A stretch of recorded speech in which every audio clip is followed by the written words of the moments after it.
그 다음 질문 여기 봅시다. 여기에 성령이 내 안에 계시고 예수님이 내 안에 계시다고 믿어야 한다고 배웠습니다. 삶에서 이것을 실천하여 느끼려 하면 어떻게 해야 할까요? 수표가 주머니에 있는데도 모르고 굶어 죽는 삶처럼 제가 그런 모습일까 걱정됩니까? 걱정됩니다. 이렇게 말했습니다. 수표가 있는데 굶어 죽는 사람처럼 그런 모습일까 봐 걱정이 됩니다 했습니다. 여기에 성령님이 내 안에 계시고 예수님이 내 안에 계시다고 믿어야 한다고 배웠습니다. 삶에서 이것을 실천하고 느끼려면 어떻게 해야 할까요? 성경 찾아봅시다. 마태복음 5장입니다. 마태복음 5장 8절에 같이 한번 읽어보겠습니다. 8절 같이 읽겠습니다. 마음이 청결한 자는 복이 있나니 저희가 하나님을 볼 것이며 마음이 청결한 자는 복이 있나니 저희가 하나님을 볼 것이며 하나님이 가까이 계시다는 걸 누가 느끼냐 하면 마음이 깨끗한 사람, 마음을 깨끗이 하는 사람, 그 사람은 하나님이 가까이 계시다는 걸 느낄 수 있습니다. 꽃 한 송이 보면서도 주님은 우리 가까이 계신 걸 느낄 수 있고 간증하는 걸 듣는 가운데 또 여러 가지 속에서 주님이 아주 가까이 계시다는 걸 자연스럽게 느낄 수 있습니다. 마음이 더러워지면요 가까이 계시도 몰라요. 성령을 소멸시킬도 모를 수 있습니다. 그리고 성령이 내 안에 계시고 예수님이 내 안에 계시다고 믿어야 한다고 배웠습니다. 삶에서 이걸 실천하려면 답이 나와 있네요. 믿어야 한다는 말씀대로 믿음으로 살아야 되는 겁니다. 주님이 주의 영이 내 안에 계시고 예수님이 내 안에 계시다. 그런데 이걸 느끼려면 어떻게 해야 되느냐? 믿어야 한다. 믿음 키우고 믿음으로 살면 되는 거예요. 성경 하박국서에 보면은 성경에서 하나님이 제일 큰 글자로 쓴 것이 뭔지 아시죠? 달려가면서도 읽을 수 있게 하라. 그게 뭡니까? 오직 의인은 믿음으로 말미암아 살리라. 이것은 달려가면서도 읽게 쓰라 했습니다. 그러니까 성경에서 하나님이 제일 크게 쓴 것이 뭡니까? 의인은 믿음으로 살리라. 이것이 하나님이 쓴 글자 중에서 제일 큰 글자입니다. 하나님 가까이 계시면 어떻게 믿느냐? 믿음으로 살리라.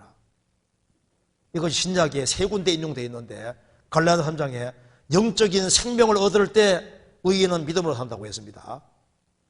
로마서에도 이 말씀 인용되어 있는데 복음에는 하나님의 의가 나타나서 믿음으로 믿음이 이르게 하나니 오직 의인은 믿음으로 말미암아 살리람 같으니라. 그래서 어떻게 믿음으로 살아가느냐? 로마서 전체 그걸 설명해 주고 있습니다. 로마서는 이렇게 설명해 주고 있습니다. 어떻게 하는 것이 믿음으로 살아가는 것이냐? 믿음으로 구원을 받고 로마 7장 8장 보면은 주님 몸 된 교회에 연결되어서 생명의 성령의 힘을 공급받고 그리고 이제 로마서 12장 가면 실질적인 게 나와 있는데 로마 12장에 어떻게 하는 것이 믿음으로 살아가는 거냐? 구원받은 사람은 제사장이고 몸은 제물이기 때문에 너희는 이 세대를 본받지 말고 오직 마음을 새롭게 함으로 변화를 받아 하나님의 선하시고 온전하신 뜻이 무엇인지 분별하도록 하라.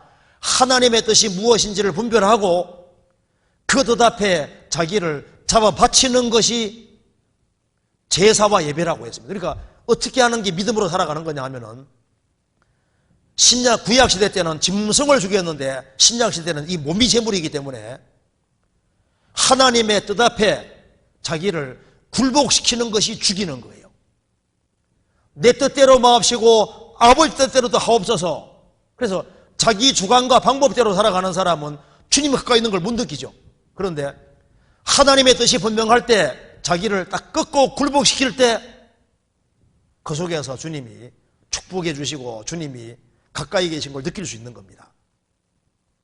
그리고 로마서 12장 그대에는 교회 안에서 몸의 지체로서 자기 믿음의 분량 안에서 자기 역할을 정상적으로 하는 것이 그것이 믿음으로 사는 길이라고 했기 때문에 교회 안에 연결되어서 정상적으로 지체의 한 부분으로서 자기 할 일을 충성스럽게 하는 것이 바로 믿음으로 살아가는 것이고, 그리고 이웃과의 관계 속에서, 원수 관계 속에서도 어떻게 할 까 쭉 나와 있지 않습니까?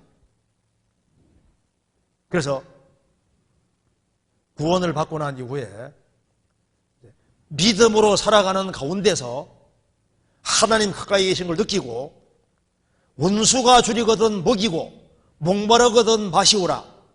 그리함으로 내가 숯불을 그 머리에 쌓아 놓으리라. 악에게 지지 말고 선으로 악을 이기라. 그래서 원수가 생겼을 때 원수 갚지 말고 하나님께 딱 맡기고, 원수가 주리거든 먹이는 것처럼 있지 않습니까? 그걸 더 선대하고 희생 베풀고 하면요, 그 속에서 주님 역사를 실제로 경험하게 됩니다. 그래서 하나님 말씀을 지키고 살아가는 것이 믿음이기 때문에 믿음으로 살아가는 그 사람이 생활 속에서 하나님 가까이 계신 걸 느끼게 됩니다. 히브리 10장에서는 환난과 역경과 어려움이 있다 할지라도 뒤로 물러가지 말고 굳건하게 살아갈 때 그 사람은 큰 상을 받게 되는 동시에 하나님의 칭찬을 경험하게 되는 겁니다. 그리고 언제 주님이 가까이 계신 걸 실제로 느끼냐 하면은, 주님이 가까이 계시다는 걸 정말 느끼고 싶으면은 제일 간단한 길이 있습니다. 남들보다 더 고생하려고 하면 되거든요. 바울 사도가 가장 힘들 때, 많은 고난이 있을 때 주님이 바울 곁에서 말했습니다. 바울아, 담대하라. 내가 예루살렘에서 나의 일을 증거한 것 같이 로마에서도 증거해야 하리라.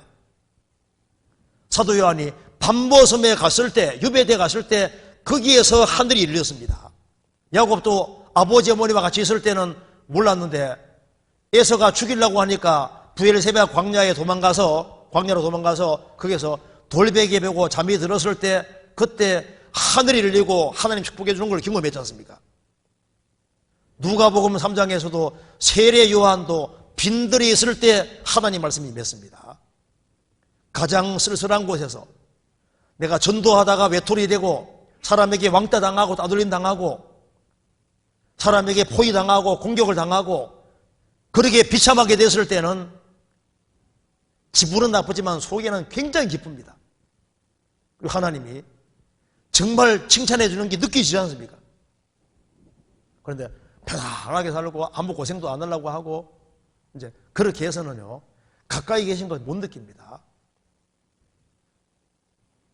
그래서 우리 시대에 편안하게 살라고 하기 때문에 도대체 하나님 가까이 계신지 안 계신지 모르는 거예요. 그래서 뭐든지 나를 따라오려거든 자기를 부인하고 날마다 자기 십자가를 지고 나를 주실 것이니라. 나는 날마다 죽노라. 그래서 내가 수원교회에 있다면은 수원교회 안에서는 내가 제일 고생하는 사람이 되어봐야 되겠다. 얼마나 좋아요. 내가 헌신적으로 살아봐야 되겠다. 그런 마음을 가지고 있는 사람이라면 주님께서 물을 리가 없잖아요. 주님이 길을 인도해 가신다.